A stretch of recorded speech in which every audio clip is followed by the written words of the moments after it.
खुशनुमा बारिश। मैं बालकनी में बैठा अखबार पढ़ ही रहा था कि बारिश आ गई।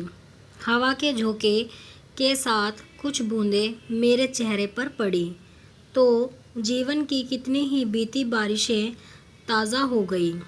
मैं बैठा बारिश का लुत्फ़ ले ही रहा था कि पत्नी शीतल ने किचन से पूछा, पकोड़े बना दूं, खाओगे?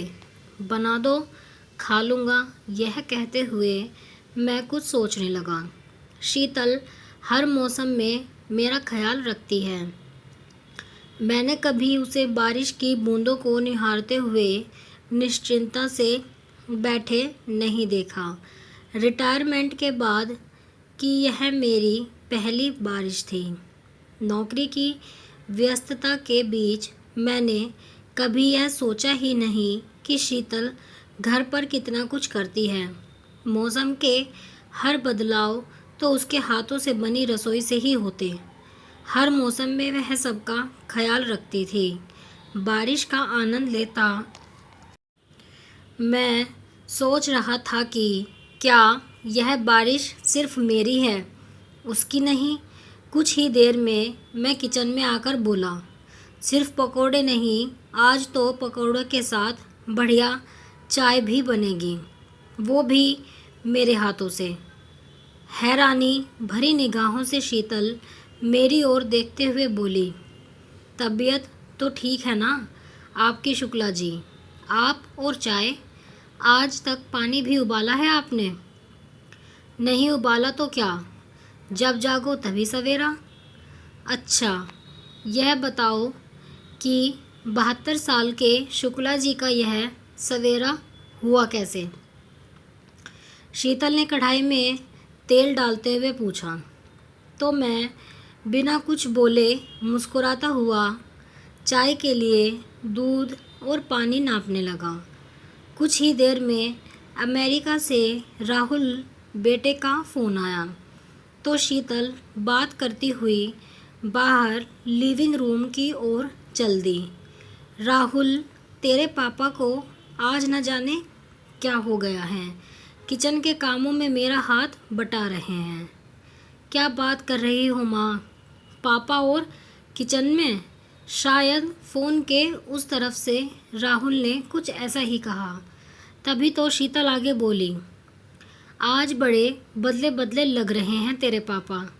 कह रहे हैं कि मौसम जब साल में इतने बार बदलता है तो हम इंसानों को कम से कम एक बार तो खुद को बदलना ही चाहिए। शीतल अपने बेटे से बातें करती रही।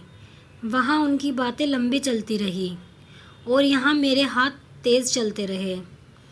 तब तक शीतल किचन में वापस आई।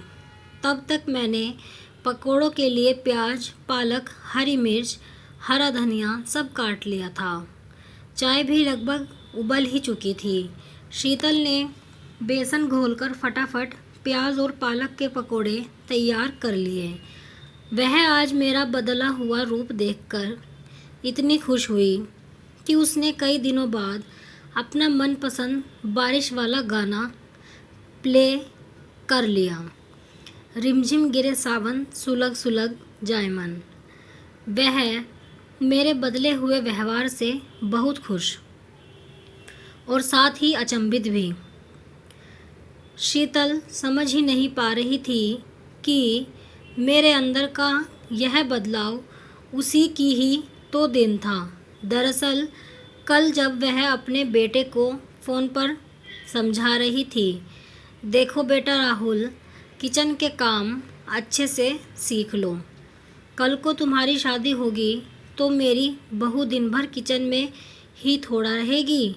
एक अच्छा पति साबित होने के लिए तुझे भी उसके साथ घर के कामों में हाथ बटाना होगा।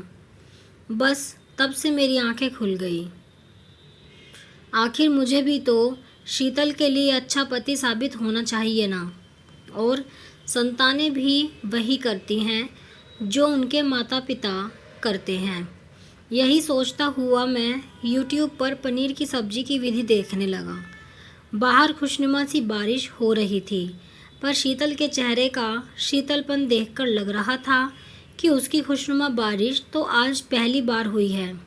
आप कमेंट में ज़रूर बताएं कि आपको ये कहानी कैसी लगी है, आपके क्या विचार हैं इसके बारे में। अगर आपको कहानी पसंद आई है तो वीडियो को लाइक करें, शेयर करें और चैनल को सब्सक्राइब करें ऐसी ही कहानियों के लिए। और आप इंस्टाग्राम पर भी फॉलो कर सकते हैं, उसका लिंक भी आपको डिस्क्रिप्शन में मिल जाएगा।